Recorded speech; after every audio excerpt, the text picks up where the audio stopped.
అందరికీ నమస్కారం అండి. తాజాగా పట్టాదార పాస్ పుస్తకాలపై ఏపీ సర్కార్ కీలక ఆదేశాలు జారీ చేయడం జరిగింది.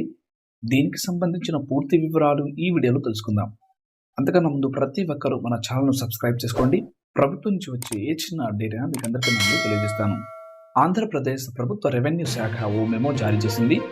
ఇది దేనికంటే ఇది రీసర్వే చేసిన వ్యవసాయ భూమి యొక్క సబ్ డివిజన్ రెవెన్యూ రికార్డుల మ్యూటేషన్‌కి సంబంధించినది.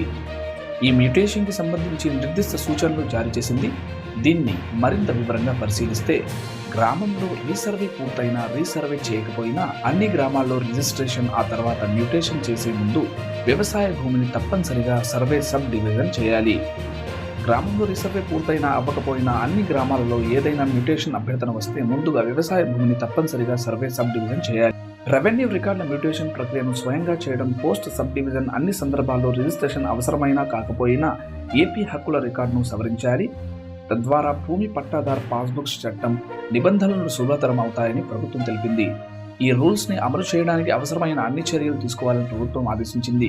ప్రజలు తమ వ్యవసాయ భూమికి సబ్ డివిజన్ రెవెన్యూ రికార్డుల మ్యూటేషన్ చేయించాలి అనుకుంటే ఆ మ్యూటేషన్కి ఈ కొత్త రూల్స్ అమలవుతాయి. మ్యూటేషన్ చేసే ముందు అధికారులు వ్యవసాయ భూమిని తప్పనిసరిగా సర్వే సబ్ డివిజన్ చేస్తారు. తమ భూమికి ఆల్రెడీ రీసర్వే జరిగిందని చెప్పినా వారి దాన్ని లెక్కలోకి తీసుకోరు. తమ ఆదేశం ప్రకారం వారు సర్వే సబ్ డివిజన్ చేస్తారు. దీనిపై ఆందోళన అవసరం లేదని అధికారులు చెబుతున్నారు. ఇందులో ఎలాంటి గందరగోళము లేకుండా రెవెన్యూ విభాగం ఈ సర్వే సబ్ డివిజన్ అంశాన్ని చేస్తోందని అధికారులు తెలిపారు.